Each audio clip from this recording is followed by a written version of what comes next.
bien-aimé dans le Seigneur, celui qui est devant vous, c'est le prophète Cédric. C'est intitulé L'intimité, la clé. L'intimité, la clé. Et c'est un terme vraiment fort, un terme vraiment puissant. Le Fils vers le Père. Et c'est pourquoi Dieu ne pouvait pas se limiter sur Jean-Baptiste. Il devait aller même à Jésus. Jésus qui devait être une offrande, qui devait réconcilier le Père et le Fils. Bien-aimé, laisse-moi te dire que Jésus, la présence de Christ dans ta vie, c'est une assurance qui te prouve que Dieu t'aime et Dieu est avec toi.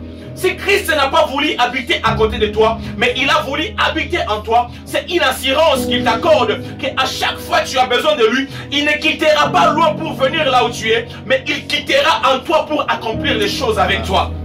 Parce que si tu es un intime de Dieu, il y a des choses que tu ne peux jamais manquer. Un intime de Dieu, c'est quelqu'un qui est prêt à tout abandonner pour Dieu. Un intime de Dieu, c'est quelqu'un qui est prêt à se refuser soi-même pour Dieu.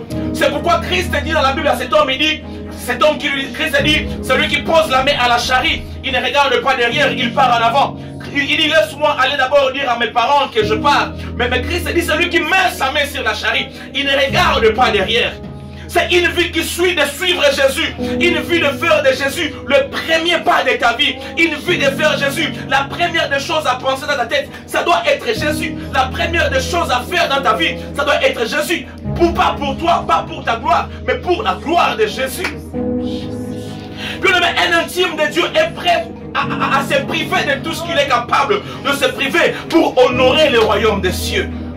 Bien-aimé, si tu es un intime et dans ta vie tu penses que tu es un intime de Dieu, mais tu es en train de bâtir ton propre royaume sans bâtir le royaume de Dieu, c'est que tu es en train de bâtir, tu le bâtis en vain.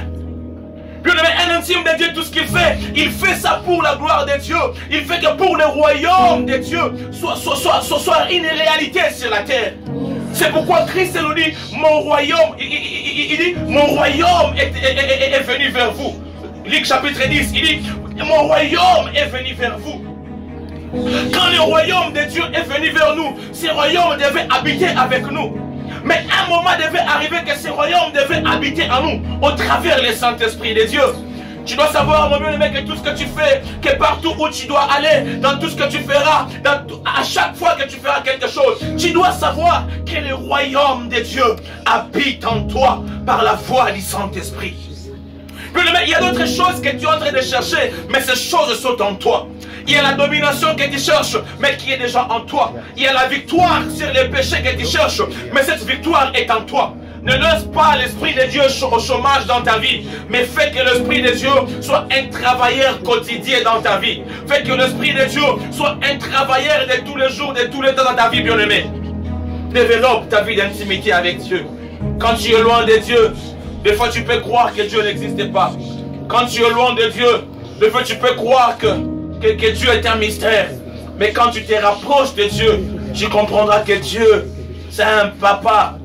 Tu comprendras que Dieu, c'est un père. Tu comprendras que Jésus, c'est un frère. C'est un ami de tous les temps. Bien-aimé, loin de Jésus, il y a beaucoup de choses que tu ne peux pas trouver. Mais auprès de Jésus, il y a beaucoup de choses que tu peux avoir. Bien-aimé, tu es là, peut-être tu me suis, tu ne sais pas abandonner quelque chose. Peut-être tu es là, tu ne sais pas abandonner l'impudicité, tu ne sais pas abandonner l'alcool. Peut-être tu es là, tu ne sais pas abandonner les mensonges, tu ne sais pas abandonner la vie de compromission. Tu ne sais pas abandonner la masturbation. Tu ne sais pas abandonner beaucoup de mots.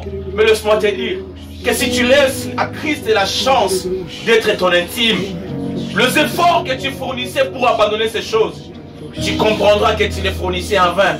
Mais quand tu laisses Christ la chance d'habiter en toi, lui-même fournira les efforts pour toi.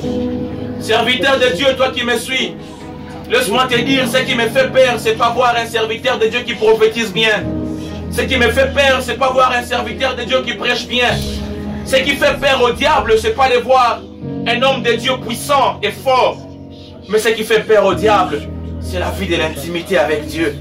Parce que le diable, l'unique chose que le diable ne peut pas te ravir, l'unique chose que le diable ne peut pas te retirer, c'est la vie de l'intimité avec Dieu. Dans l'intimité, il y a la vie de prière.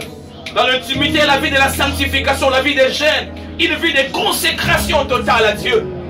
J'aime ce chantre qui dit Nami Kabie, Donc, au Mikabi, tu te donnes à Dieu comme une offrande. Bien-aimé, l'intimité avec Dieu, c'est se considérer comme une offrande sur l'autel de Dieu. L'offrande sur l'autel de Dieu ne se comporte pas selon l'offrande, mais ça se comporte selon les caprices de l'autel de Dieu. Et si tu es sur l'autel de Dieu, tu dois savoir, bien-aimé, tu dois laisser à l'autel de Dieu de travailler dans ta vie. La parole nous dit que les sacrificateurs, quand les sacrificateurs mettaient l'offrande sur l'autel, il fallait que toute la graisse soit consumée. Bien-aimé, je sais qu'il y a la graisse qui est en toi, que tu n'as pas encore consumée. Je sais qu'il y a la graisse qui t'empêche encore de suivre Jésus comme il est faux.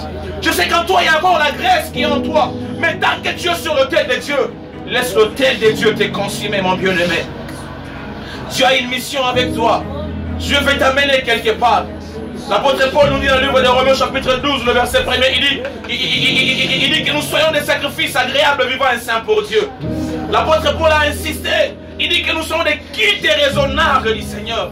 Mais pour arriver à ce point-là, tu n'arriveras jamais à ce point-là si tu n'es pas un intime de Dieu.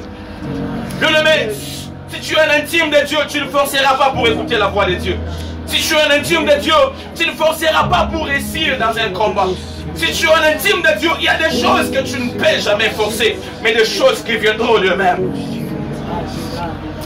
Bien-aimé, perdre l'intimité de Dieu et écouter la voix de Dieu, c'est deux choses différentes. Il y a beaucoup de gens qui ont perdu l'intimité avec Dieu et qui continuent à écouter la voix de Dieu. Il y a beaucoup de gens qui ont perdu l'intimité avec Dieu et qui continuent à prophétiser. Il y a beaucoup de gens qui ont perdu l'intimité avec Dieu et qui continuent à faire des choses. Mais bien, laisse-moi te dire qu'écouter la voix de Dieu ne fait pas de toi un intime de Dieu. Parce que le diable, quand nous lisons la Bible dans le livre de Job, chapitre 1er, le diable, après avoir été déchu, mais dans Job, il a entendu la voix de Dieu. Adam et Ève, après avoir péché, ils ont entendu la voix de Dieu. Bien aimé, si Dieu pouvait parler au diable, si Dieu pouvait parler à Adam et Ève après avoir péché, après être chassé du jardin, si Dieu a parlé à Caïn après avoir tué Abel, cela veut dire, mon bien-aimé, qu'écouter la voix de Dieu n'est pas un sujet d'orgueil pour te dire que tu as l'intimité avec Dieu. L'intimité avec Dieu, c'est le nombre de pas que tu fais dans ta vie en te rassurant que Dieu est avec toi. Bien-aimé, dans l'intimité avec Dieu, la vitesse qu'on prend ne compte pas. Le nombre de pas qu'on fait ne compte pas. Bien-aimé, l'élan qu'on prend, l'ampleur qu'on prend ne compte pas. Combien de personnes nous entourent, ça ne compte pas. Ce qui compte, c'est se rassurer que Dieu est avec toi dans la marche que tu es en train de faire. Jaïbet a dit, si tu es avec moi, il savait l'impact d'être avec Dieu. Moïse dit, Seigneur, si tu es avec moi, tout le monde que Dieu a marché avec lui, il avait l'assurance de l'intimité avec Dieu. C'est pourquoi ils ont réussi. Abraham devait réussir parce qu'il était intime de Dieu. Moïse devait réussir parce qu'il était intime de Dieu. Joseph devait réussir parce que ce n'est pas sa voix qui parlait, mais c'est la voix de l'intimité qui parlait en lui. Dieu aimé, tout le monde qui a réussi. Daniel, il a réussi parce qu'il était intime de Dieu. Dieu aimé, l'intimité avec Dieu a beaucoup d'avantages qui te font. L'intimité avec Dieu a beaucoup de choses que Dieu a préparées pour qu'ils s'accomplissent. Merci Seigneur Jésus. Thank you Jesus. Thank you Lord. Le royaume de Dieu est venu vers nous. Ce royaume devait habiter avec nous. Mais un moment devait arriver que ce royaume devait habiter en nous au travers du Saint-Esprit de Dieu.